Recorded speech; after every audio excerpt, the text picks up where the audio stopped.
Hello students, my self अभिषेक अग्रवाल और स्वागत करता हूं आपका आप ही के चैनल मैग्नेट ब्रेन्स पर। एक ऐसा चैनल जो 2 4 5 चैप्टर नहीं बल्कि सारे चैप्टर्स जो आपके सिलेबस में और जो आपके सिलेबस में नहीं भी है उनके एक्सक्लूसिव वीडियोस बनाकर आप तक पहुंचाते हैं आपकी पढ़ाई को बेहतर करने के लिए, वो भी absolutely free of cost. Quality education दी जाती है चैनल पर बिल्कुल मुफ्त में। स्वागत करता हूं मैग्नेट ब्रेन्स पर। और क्लास 11 केमिस्ट्री का सेकंड चैप्टर जो हम लोग देख रहे हैं एटॉमिक स्ट्रक्चर, जिसमें हमने इलेक्ट्रोमैग्नेटिक रेडिएशंस को समझा था और इलेक्ट्रोमैग्नेटिक रेडिएशंस की प्रॉपर्टी को समझा था। अब बात करेंगे इस वीडियो में इलेक्ट्रोमैग्नेटिक स्पेक्ट्रम की कि क्या होता है बच्चों इलेक्ट्रोमैग्नेटिक स्पेक्ट्रम। जैसा कि मैंने आपको कहा था कि जो इलेक्ट्रोमैग्नेटिक वेव्स होती हैं वो कोई एक या दो नहीं होती, बहुत सारे प्रकार की इलेक्ट्रोमैग्नेटिक वेव्स पाई जाती है। बहुत सारे प्रकार की इलेक्ट्रोमैग्नेटिक वेव्स पाई जाती है। उनमें अंतर क्या है? हर एक वेव में अंतर है उनकी वेवलेंथ और फ्रीक्वेंसी का। मतलब हर एक प्रकार की जो वेव है इलेक्ट्रोमैग्नेटिक वेव, वो दूसरी इलेक्ट्रोमैग्नेटिक वेव से अपनी फ्रीक्वेंसी और वेवलेंथ के दम पर अलग बिहेवियर दिखाती है।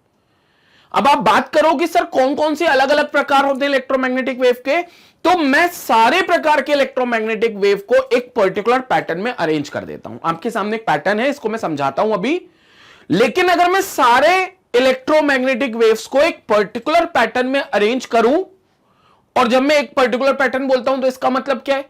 या तो उनके इंक्रीजिंग ऑर्डर ऑफ वेवलेंथ पे अरेंज करूं या फिर उनके इंक्रीजिंग ऑर्डर ऑफ फ्रीक्वेंसी पे अरेंज करूं, कोई भी एक order.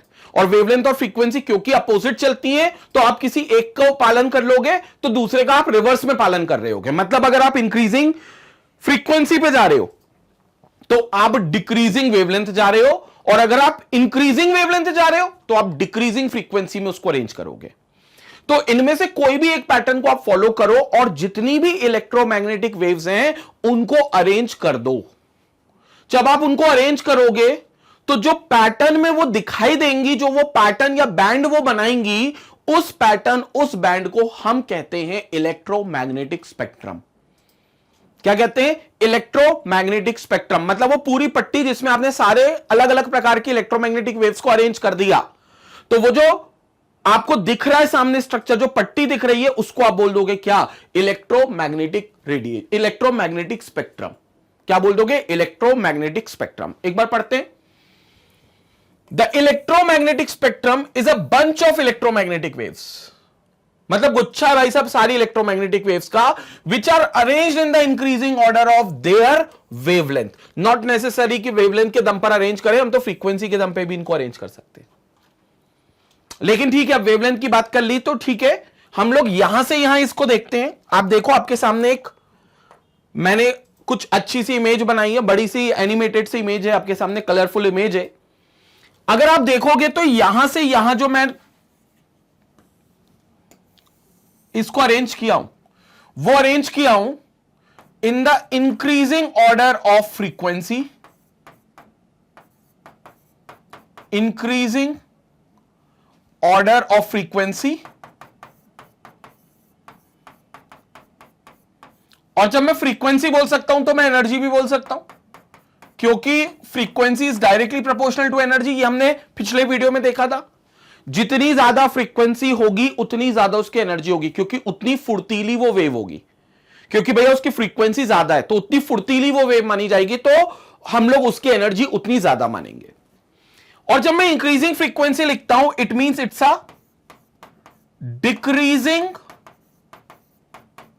Decreasing wavelength as well.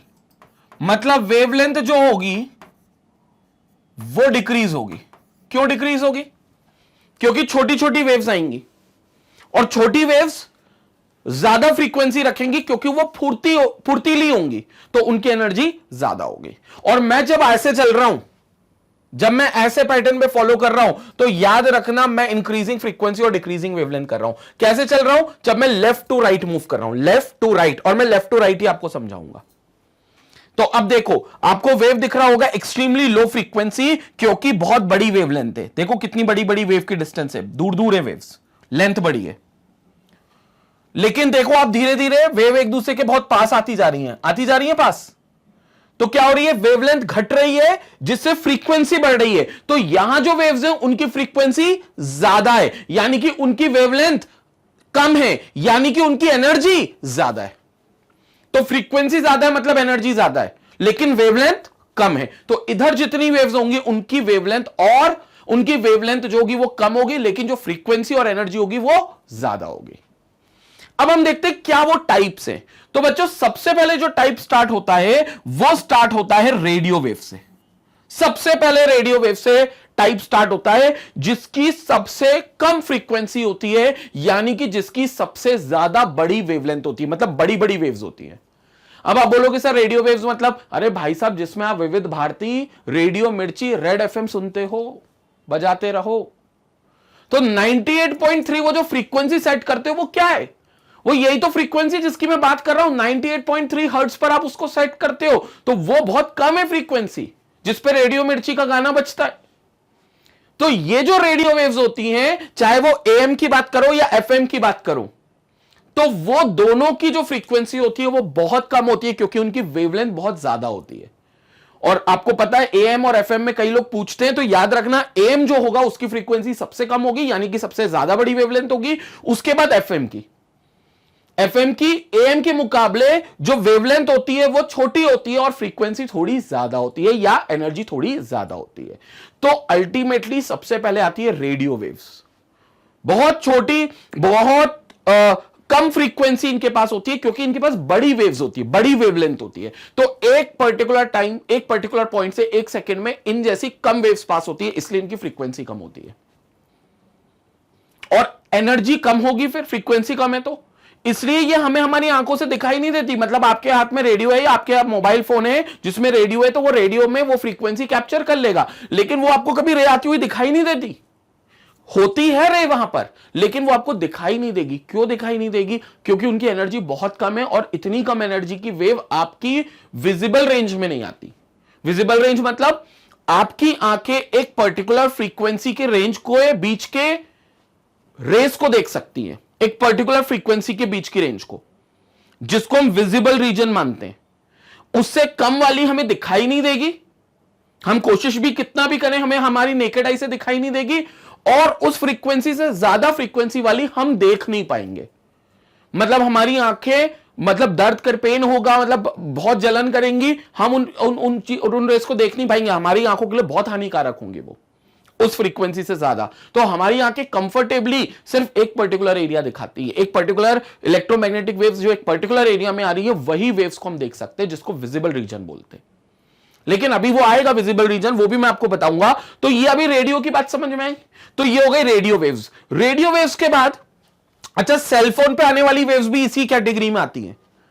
तो सेलफोन वाली जो वेव्स होती हैं वो भी कहीं ना कहीं इसी कैटेगरी में आती है। इनमें से कुछ सेलफोन की रेंज जो होती है वो माइक्रोवेव्स में भी होती है, लेकिन बाकी सब रेडियो वेव्स की कैटेगरी में आती है, क्योंकि वो भी जो टॉवर होते हैं मोबाइल के, वहां से एक रे आती है जो आपके मोबाइल के रिसीवर पर पड़ती है, और जैसे ही वो रिसीवर उसको एक्सेप्ट कर लेता है, जैसे ही उसको इंटरसेप्ट करता है, वैसे आपका मोबाइल बच उठता है।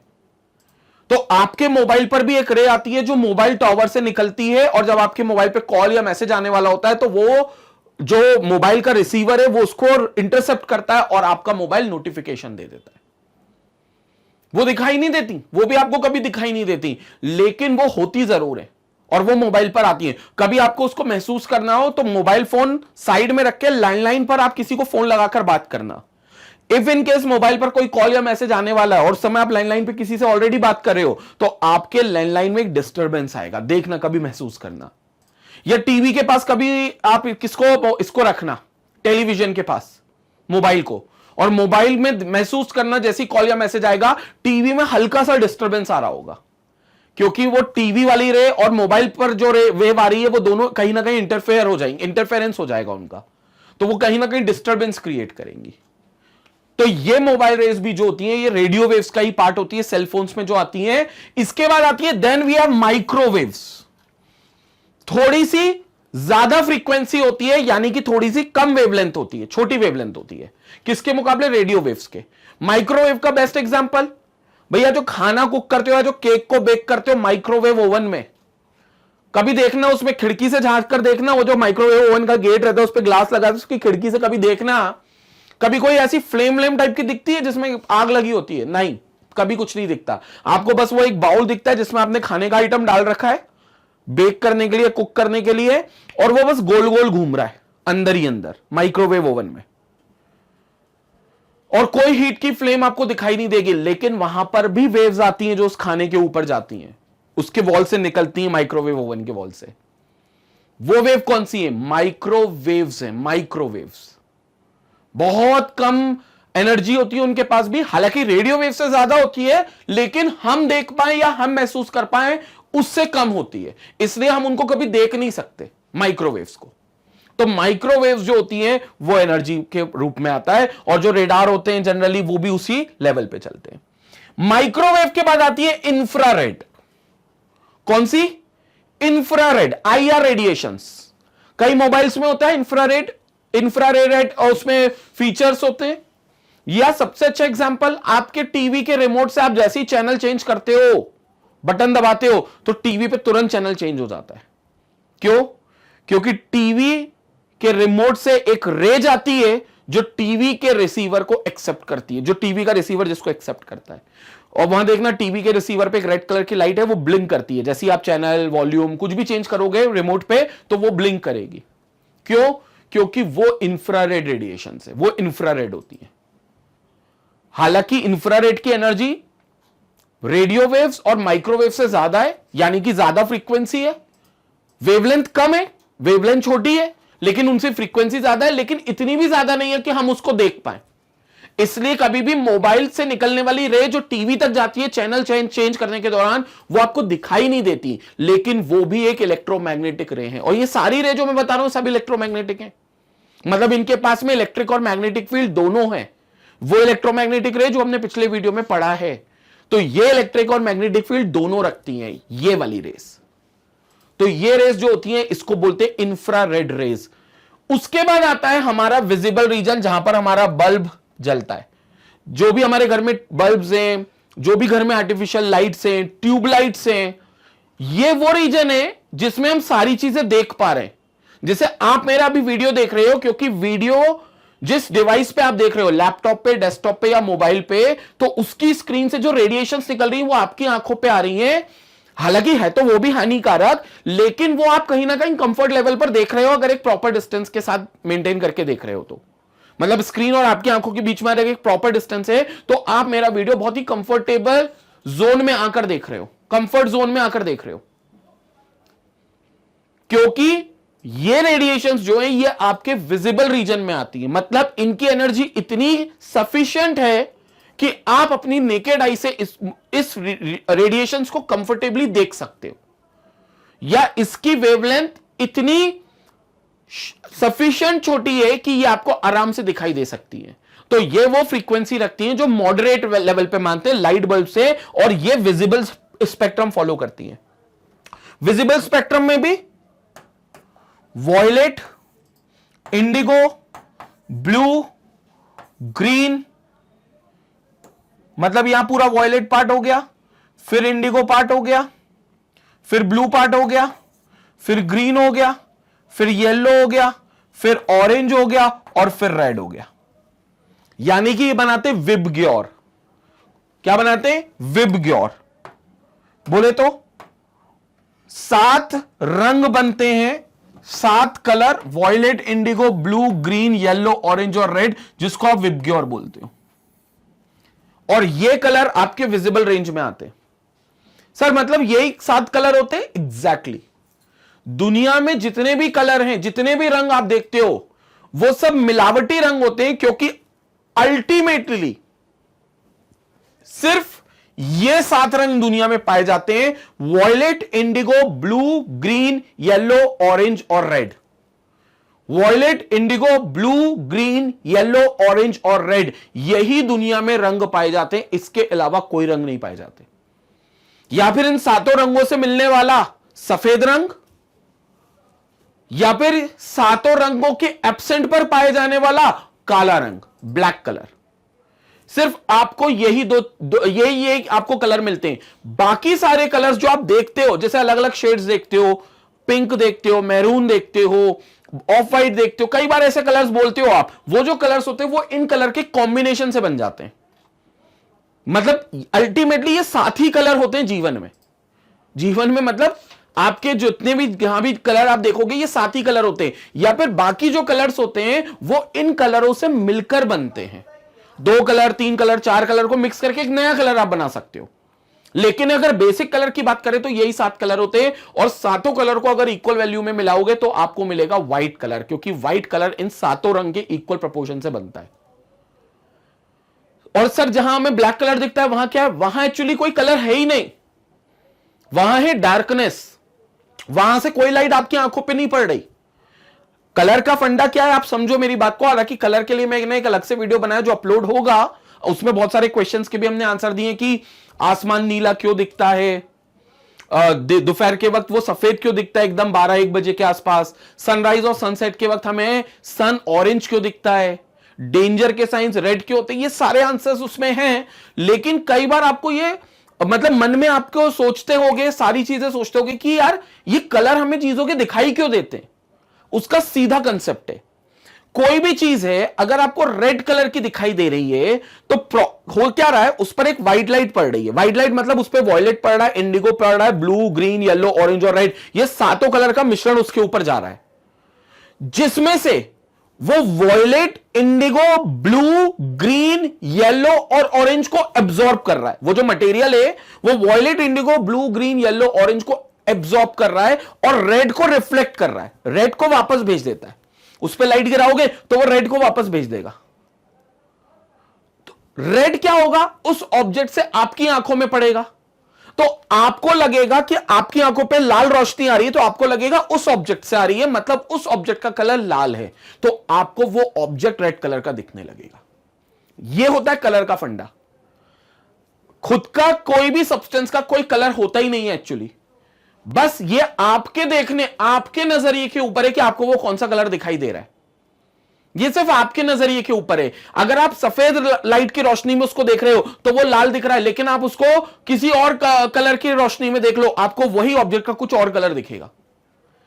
जैसे कई बार आपने देखा होगा, कभी डिस्को विस्को वाली लाइट्स देखी होंगी पब या कहीं पर भी, आपने कहीं या मूवीज में कई बार देखा होगा, अगर कोई डार्क ब्लू कलर की शर्ट पहना है लेकिन वो इतनी डीजे फ्लोर्स पर इतनी सारी लाइट्स होती है कि उसके शर्ट का कलर अलग अलग दिखने लगता है। क्यों? क्योंकि एक्चुअली उसकी शर्ट का खुद का कोई कलर है ही नहीं। आपकी आंखें जो कलर देख पा रही हैं उसकी शर्ट पर आपको वही कलर उसकी शर्ट का दिखेगा। तो अगर वो व्हाइट लाइट नेचुरल लाइट में तो डार्क ब्लू दिख रहा है, क्योंकि वो सारे कलर को एब्जॉर्ब कर रहा है और सिर्फ ब्लू कलर ही वापस फेंक रहा है। सारे कलर कौन से? वही 7 कलर जो व्हाइट लाइट से उसके शर्ट पर आ रहे हैं, उसमें से 6 कलर एब्जॉर्ब कर रहा है और 7वां कलर जो ब्लू कलर है वो आपको रिफ्लेक्ट कर रहा है, जिससे आपको शर्ट का कलर ब्लू दिख रहा है। लेकिन अगर व्हाइट लाइट नहीं हो, कोई और लाइट की रोशनी में आप देखोगे तो उसी शर्ट का कुछ और कलर अब आपको दिखने लगेगा। क्लियर हो गया? जैसे मेरी ये मैग्नेट ब्रेन्स की टी शर्ट का आपको ब्लैक कलर दिख रहा है। पता है क्यों ब्लैक दिख रहा है? क्योंकि इस पर जो नेचुरल लाइट आ रही है, सफेद लाइट, यानी कि violet, indigo, blue, green, yellow, orange और रेड, ये कपड़ा ब्लैक कलर की टी शर्ट सातों कलर को एब्जॉर्ब कर रही है, सारे कलर्स को एब्जॉर्ब कर रही है, और आपकी आंखों तक एक भी कलर वापस नहीं फेंक रही। तो आपकी आंखों के सामने अंधेरा है, क्योंकि आपकी आंखों में कोई लाइट नहीं आ रही मेरी शर्ट को देखने पर। तो आपको मेरे शर्ट जो दिखेगी वो अंधेरे टाइप की दिखेगी, और अंधेरा, डार्कनेस का कलर क्या होता है? काला। तो ब्लैक मेरी शर्ट का, मेरी टी शर्ट का आपको ये कलर दिख रहा है, क्योंकि आपको इससे निकलती हुई कोई रेज आपकी आंखों तक नहीं पहुंच रही। और black colour actually is not a colour, कभी black is not a colour. Black सिर्फ डार्कनेस का प्रतीक है कि भैया वहां अंधेरा, और अंधेरे का मुंह तो काला ही होता है। बात समझ में आ रही है? तो आपको वो जो ब्लैक कलर दिखता है वो काला रंग सिर्फ इसलिए दिखता है क्योंकि वहां से कोई रे निकलकर आपकी आंखों तक नहीं पहुंच रही। अगर कोई रे निकलकर आपकी आंखों तक पहुंच जाएगी तो आपको वो कलर दिखने लगेगा, जो रे के पास वो कलर होगा जो आपकी आंखों तक पहुंचा रहा है। तो ये होता है ब्लैक कलर के खेल में। तो यही आपको विजिबल स्पेक्ट्रम दिखता है, और उसमें आपको यही 7 रंग, या इन 7 रंगों से बनने वाले कलर, या इन सभी 7 रंगों से मिलकर बनने वाला सफेद कलर, सिर्फ यही कलर आपको जीवन में दिखाई दे सकते हैं। और जितने भी नए कलर्स आपने निकाले वो सब इनके कॉम्बिनेशन से बने, विबग्योर के कॉम्बिनेशन से। उसमें भी बच्चों जो रेड वाला होता है उसकी फ्रीक्वेंसी कम होती है, यानी कि उसकी जो वेवलेंथ होती है वो बड़ी होती है, बड़ी वेव होती है। और जो वॉयलेट होता है वो छोटी वेव होती है। मतलब अगर विबग्योर में भी कोई पूछे कि इसमें बड़ी वेवलेंथ किसके पास है, तो रेड के पास है, क्योंकि जब मैं ऐसे चल रहा हूं तो मैं डिक्रीजिंग वेवलेंथ के साथ चल रहा हूं। तो रेड जो है वो लेफ्ट हैंड साइड है और जो वॉयलेट है वो राइट हैंड साइड में। मतलब वॉयलेट की वेवलेंथ कम है, फ्रीक्वेंसी ज्यादा है, एनर्जी भी ज्यादा है, लेकिन रेड की वेवलेंथ ज्यादा है। फ्रीक्वेंसी कम है और एनर्जी भी कम है, लेकिन रेड की वेवलेंथ ज्यादा है। और ये जो वेवलेंथ ज्यादा होती है ना, ये बहुत ज्यादा असर करती है आपके रेड कलर को दिखाने में, आपकी बहुत ज्यादा असर करती है, बहुत ज्यादा मदद करती है। क्योंकि जिन वेव की वेवलेंथ बड़ी होती है ना बच्चों, बड़ी वेव्स होती हैं, उनका डिफ्लेक्शन होना बहुत ना के बराबर होता है। मतलब वो वेव आसानी से डिफ्लेक्ट नहीं हो सकती। जैसे एग्जांपल देता हूं आपको, ऐसे समझाता हूं। देखो, जैसे दो आदमी हैं, एक के पीछे एक भागते हुए आ रहे हैं और आप यहां खड़े हुए और यहां से वो भागते हुए आएंगे, और आप चाहते हो, आप ऐसा हाथ मारो उनको कि वो इस साइड भाग दे। मतलब वो भागेंगे तो ऐसे सीधा, लेकिन आप चाहते हो कि यहां भागे, तो आपको थोड़ा सा उनको डिफ्लेक्ट करना होगा। तो पहले आया भाई पतला आदमी, खूब तेजी से दौड़ता हुआ आ रहा है, दौड़ता हुआ आया, मैंने यूं हाथ मार दिया, ऐसा डिफ्लेक्ट हो गया। गिर गया हो या कुछ भी हो गया, डिफ्लेक्ट हो गया। मैंने हल्का सा हाथ मारा, डिफ्लेक्ट हो गया। उसके पीछे आया एक मोटा आदमी, अच्छा पावरफुल स्ट्रॉन्ग मोटा आदमी, भागता हुआ आया, मैंने हल्का सा हाथ दे मारा, क्या वो डिफ्लेक्ट होगा? होगा, लेकिन उतना नहीं होगा जितना वो पतला आदमी डिफ्लेक्ट हो गया था। क्योंकि जो पतला आदमी था उसकी शॉर्ट वेवलेंथ थी, फिट था, छोटा दुबला पतला था, तो शॉर्ट वेवलेंथ थी। मोटे आदमी की बड़ी वेवलेंथ है। तो जिन वेव की बड़ी वेवलेंथ होती है उनको डिफ्लेक्ट करना मुश्किल होता है, और जिन वेव की छोटी वेवलेंथ होती है उनका डिफ्लेक्शन बहुत आसानी से हो जाएगा, बहुत आसानी से डिफ्लेक्शन हो जाएगा। तो रेड लाइट जो है, एज कंपेयर टू विजिबल में मैं बात कर रहा हूं, सिर्फ रेड लाइट का जो वेवलेंथ है वो सबसे ज्यादा है विजिबल में, सिर्फ विजिबल में। Violet, indigo, blue, green, yellow, orange और रेड से कंपेयर करोगे तो रेड लाइट का वेवलेंथ सबसे ज्यादा है, सबसे बड़ी वेव है रेड वेव्स। तो रेड वेव को डिफ्लेक्ट करना बहुत मुश्किल होता है एज कंपेयर टू वॉयलेट रे को। और इसीलिए, क्योंकि रेड लाइट आसानी से, रेड वेव्स आसानी से डिफ्लेक्ट नहीं हो सकती, इसलिए जितने भी खतरे के सिग्नल्स होते हैं, जितने भी डेंजर सिग्नल्स होते हैं, वो सभी लाल निशान के होते हैं। कई बार क्वेश्चन आता है, why danger signals are red in colour. जितने भी डेंजर सिग्नल्स होते हैं या कुछ ज्यादा आपको अलर्ट वाली बात होती है, तो वो रेड से क्यों ब्लिंक करते हैं? जैसे ट्रेन का इंजन हो तो उनको रेड लाइट मिलती है तो रुक जाते हैं वो।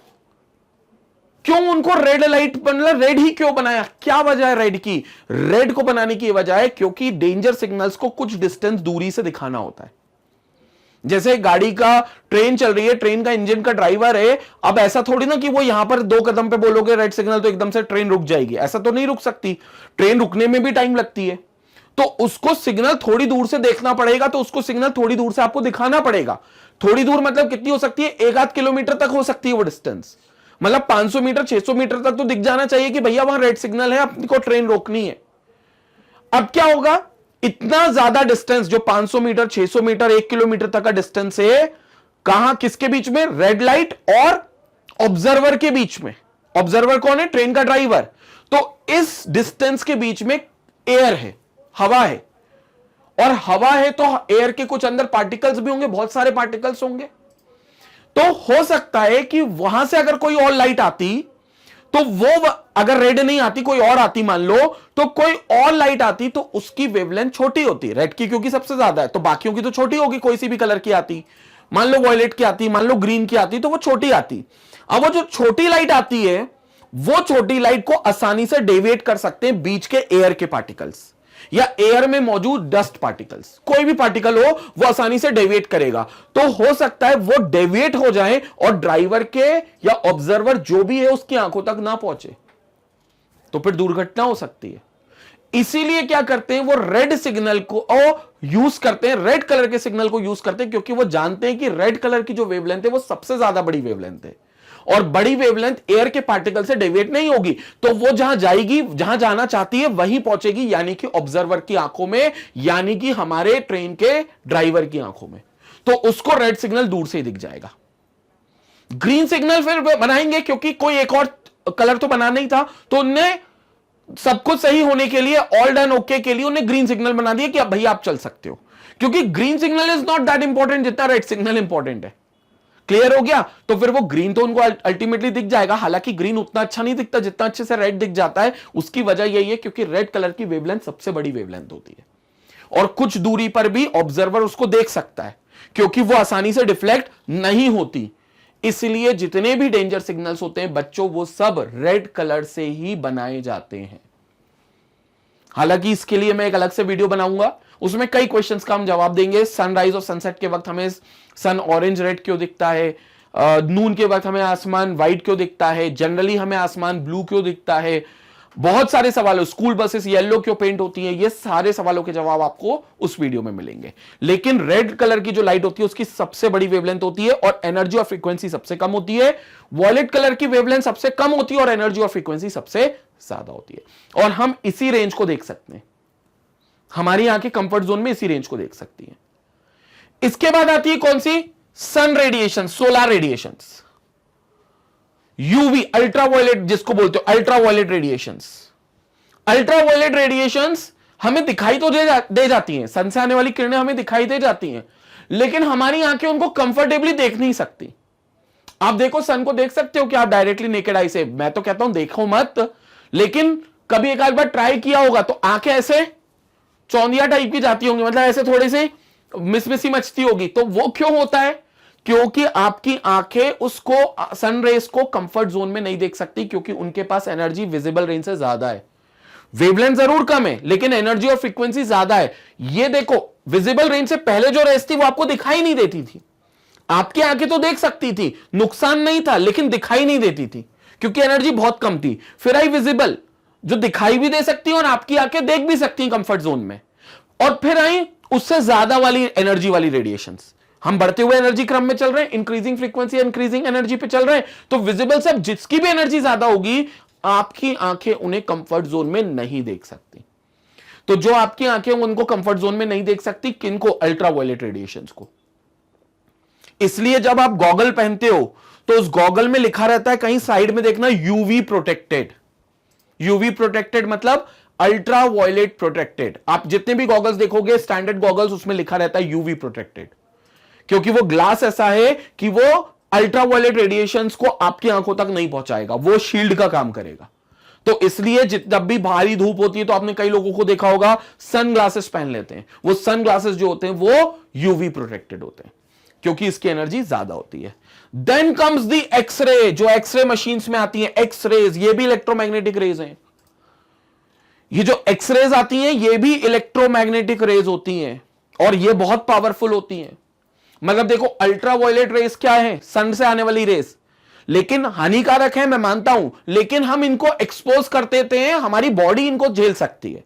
कई लोग तो देखा होगा आपने, विटामिन डी लेने के चक्कर में सन बात लेते हैं, तो ज्यादा सन नहीं पड़ता, हां, लेकिन बहुत देर तक एक्सपोज रखोगे तो वो सन अल्ट्रावायलेट रेस आपकी स्किन को जलाना शुरू कर देगी, काली पड़ जाएगी आपकी स्किन, अल्ट्रावायलेट रेस।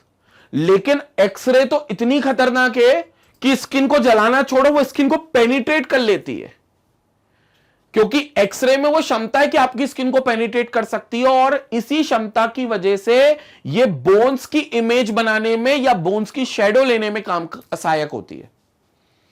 तो एक्सरे का आप क्या करते हो? आप एक्सरे में बोन्स के हिसाब से ये चीज करते हो कि बोन्स की शेडो लेने के लिए आप एक्सरे मशीन का इस्तेमाल करते हो और उससे निकलने वाली रे बहुत खतरनाक होती है। लेकिन आप इसको एक्सपोज क्यों कर जाते हो? आप इसको इसलिए एक्सपोज कर जाते हो क्योंकि आपको बोन की शेडो लेनी है और सालों, 2 सालों, 5 साल में एक आध बार लेनी है, तो ऐसा चलेगा। तो वो एक्सरे क्योंकि हमें यूज में आ रही है तो एक आध बार उसको अगर एक्सपोज कर लेंगे तो नुकसान नहीं है, लेकिन कभी भी ऐसा नहीं होता कि आप रोज एक्सरे करा रहे हो, कोई नहीं कराता। तो एक आध बार आपको करानी है तो वो चलेगा, लेकिन एक्सरे हानिकारक है। क्यों? क्योंकि आपकी स्किन को पेनिट्रेट करता है और तब जाकर बोन्स तक पहुंचता है और तब जाकर बोन्स की शेडो लेता है। तो अब स्टूडेंट आप सोचो कि जो लोग एक्सरे पे काम करते होंगे, मतलब एक्सरे मशीन पर जो लोग काम करते होंगे, उनका तो डेली का काम है वो। मतलब आप छोड़ो, आपका तो 5 साल 6 साल में एक आध बार, भगवान करे वो भी मौका ना मिले, लेकिन 5-6 साल में एक आध बार मौका मिलता है एक्सरे करवाने का।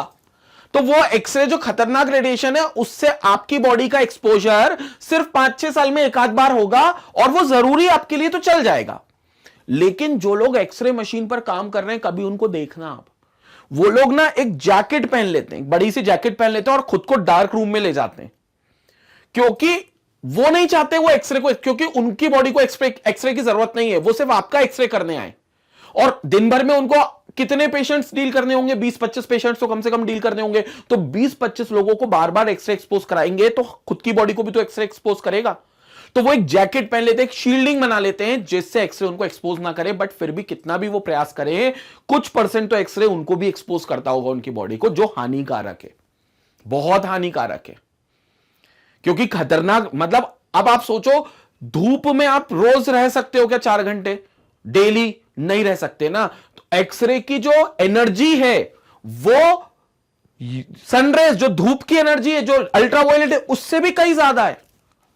तो एक्सरे बहुत खतरनाक है इसलिए। और एमआरआई स्कैन जो होते हैं आपने देखे होंगे, सिटी स्कैन जिसको बोलते हो, वो एमआरआई स्कैन भी आप देखना कि बहुत खतरनाक तरीके से होता है। वो उसको भी बहुत बॉडी जाती है और पूरा माइंड को स्कैन करते हैं, क्योंकि वो जो रे होती है वो एक्सरे की फ्रीक्वेंसी, बल्कि थोड़ी सी और उससे ज्यादा एनर्जी की या उससे ज्यादा फ्रीक्वेंसी की रेडिएशंस आपके ब्रेन में डाली जाती है, ताकि नर्व्स को चेक कर सके, ब्रेन की मैपिंग कर सके। वो सारी चीजें उस एमआरआई स्कैन में होती है। और वो अगेन इलेक्ट्रोमैग्नेटिक वेव्स हैं, वो एक्सरे हो चाहे वो जो चीजें वो सब इलेक्ट्रोमैग्नेटिक वेव्स हैं। और इसका प्रमाण मैं आपको बताता हूं, इलेक्ट्रोमैग्नेटिक वेव्स है। जब भी कोई आप एमआरआई स्कैन अपना खुद का कराओ या किसी का करवा रहे हो, तो अगर आप उस एमआरआई स्कैन वाले रूम में जाते हो तो आपको क्लियर बोल दिया जाता है, सर जितने भी मेटल ऑब्जेक्ट्स हैं उनको निकाल कर जाओ बाहर।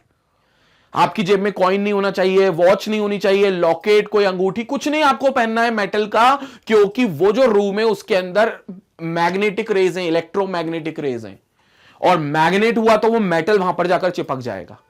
तो एक्सरे कराते हुए या जितनी भी चीजें आपको सब चीजें बोल दिया जाता है आप इसको हटा दो, क्योंकि वो जो रेज हैं वो उनको अट्रैक्ट कर सकती है।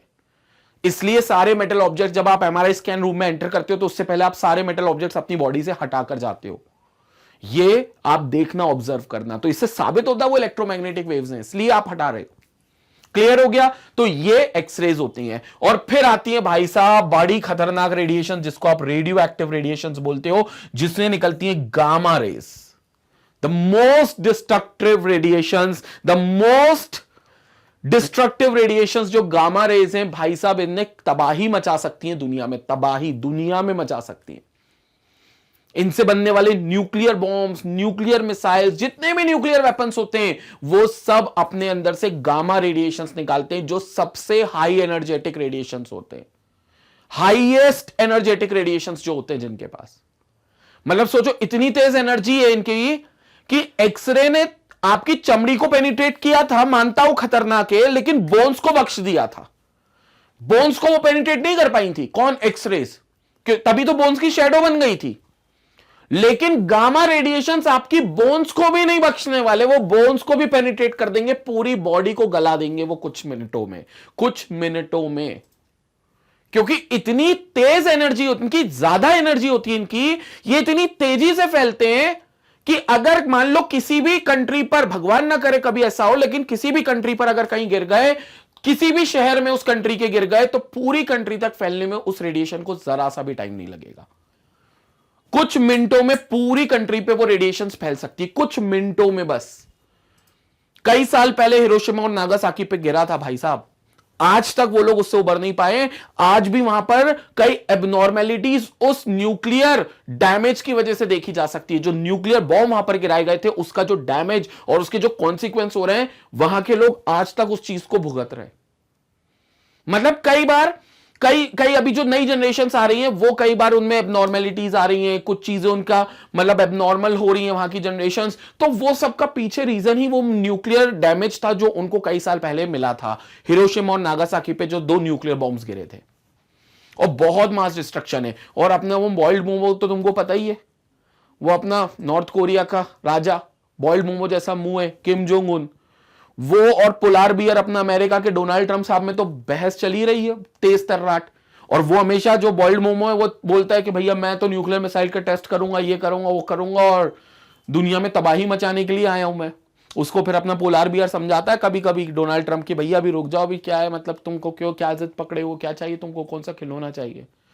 तो ये सारी चीजें, क्योंकि न्यूक्लियर वॉर कोई नहीं चाहता, कोई नहीं चाहता बच्चों न्यूक्लियर वॉर, क्योंकि न्यूक्लियर वॉर हुआ तो ये उसमें फिर मैटर नहीं करता कि कौन ज्यादा पावरफुल है या कौन जीतेगा वो, क्योंकि उसमें जो डिस्ट्रक्शन होगा ना वो किसी की भी जीत से बहुत खतरनाक और बहुत बड़ा डिस्ट्रक्शन होगा उसमें। मतलब उसके सामने किसी एक पर्टिकुलर कंट्री की जीत फिर कोई मायने नहीं रखती। इसलिए कभी भी जो न्यूक्लियर वॉर होता है उसके लिए हमेशा यूएन, यूनाइटेड नेशंस में जितनी भी कंट्रीज होती है वो साइन करती है, भैया न्यूक्लियर वॉर कोई नहीं करेगा। दो देशों में वॉर चलेगा, कौन सा, आप भाई साहब आर्मी के साथ लड़ाई करवाओ, आप उनको टैंक से मारो, गोलियों से मारो, तलवार से मारो, किसी से भी मारो, हाथ पांव से मारो, चलेगा। कितने लोगों को मारोगे, 500, 1000, 2000, 10,000, बस। हालांकि उतने भी नहीं मरने चाहिए मैं तो कहता हूं, लेकिन मास डिस्ट्रक्शन नहीं होगा अगर दो कंट्री ऐसा वॉर करती हैं तो। लेकिन अगर दो कंट्री न्यूक्लियर वॉर पर उतर आई तो यह हजारों की जो संख्या है ना, ये लाखों तक पहुंच जाएगी। और यह मास डिस्ट्रक्शन सिर्फ एक ही रेडिएशन जो खतरनाक है उसमें न्यूक्लियर वेपन में, वो एक गामा रेडिएशन जो सबसे खतरनाक रेडिएशन है, वो निकलती है उस न्यूक्लियर बॉम्ब जैसे ही एक्सप्लोड होता है तो ये गामा रेडिएशंस फैल जाती हैं एटमॉस्फेयर में, और ये सबसे खतरनाक रेडिएशन है। हालांकि अभी इससे खतरनाक और आ गई है कॉस्मिक रेज, वो मैं आगे लिख देता हूं, वो अभी भी कई जगह पर अभी भी रिसर्च का विषय है, लेकिन कॉस्मिक रेज गामा रेज से भी खतरनाक रेडिएशन है। बट कोई भी हो, ये रेडिएशंस बहुत हाई एनर्जेटिक है।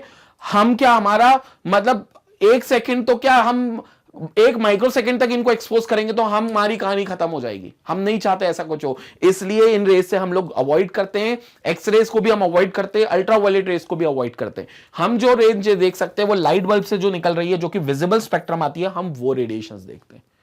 और ये था पूरा विजिबल, ये था पूरा इलेक्ट्रोमैग्नेटिक स्पेक्ट्रम। मतलब ये जो मैंने आपको पूरा बताया, ये जो पूरा पैटर्न है, एग्जांपल्स ऊपर लिखे हैं, आप चाहो तो उनको जगह आप उनके नाम लिख सकते हो, बट ये चीजें जो होती है ये इलेक्ट्रोमैग्नेटिक स्पेक्ट्रम होती है। ये पूरी इलेक्ट्रोमैग्नेटिक स्पेक्ट्रम होती है, जिसमें से विजिबल रेंज के बाद जो रेडिएशंस आती है वो आयनाइजिंग रेडिएशंस भी उनको मानते हैं, आयनाइजिंग रेज मानते हैं, और विजिबल स्पेक्ट्रम से जो पहले आती है उनको नॉन आयोनाइजिंग रेज भी मानते हैं। अब आयोनाइजिंग और नॉन आयोनाइजिंग अभी हमको इसके डिटेल में नहीं जाना, लेकिन हां एनर्जी के टर्म्स में हमको मानना है कि इनकी लोअर एनर्जी है, इनकी हायर एनर्जी है, इनकी लोअर फ्रीक्वेंसी है, इनकी हायर फ्रीक्वेंसी है, इनकी हायर वेवलेंथ है, इनकी लोअर वेवलेंथ है। और विजिबल स्पेक्ट्रम में रेड कलर की वेवलेंथ सबसे बड़ी है, वॉयलेट कलर की वेवलेंथ सबसे छोटी है, लेकिन वॉयलेट के पास एनर्जी और फ्रीक्वेंसी दोनों ज्यादा है, रेड के पास फ्रीक्वेंसी और एनर्जी दोनों कम है। और रेड कलर की वेवलेंथ क्योंकि सबसे ज्यादा होती है, इसलिए इसको डेंजर सिग्नल्स में इस्तेमाल करते हैं, क्योंकि ये किसी भी पार्टिकल से आसानी से डिफ्लेक्ट नहीं हो सकती। क्लियर हो गया बच्चों, ये था इलेक्ट्रोमैग्नेटिक स्पेक्ट्रम। जल्दी से आप इसका स्क्रीनशॉट लें ताकि मैं वीडियो कंक्लूड कर सकूं। तो ये था स्टूडेंट इलेक्ट्रोमैग्नेटिक स्पेक्ट्रम, जिसमें मैंने आपको बहुत डिटेल में इलेक्ट्रोमैग्नेटिक जितनी भी प्रकार की वेव्स होती हैं, जितने भी प्रकार की इलेक्ट्रोमैग्नेटिक रेज देखती हैं आपने, वो सभी को मैंने एक पर्टिकुलर पैटर्न में अरेंज किया था विद देयर एग्जांपल्स। उसके एग्जांपल्स भी मैंने आपको इस वीडियो में बताए थे।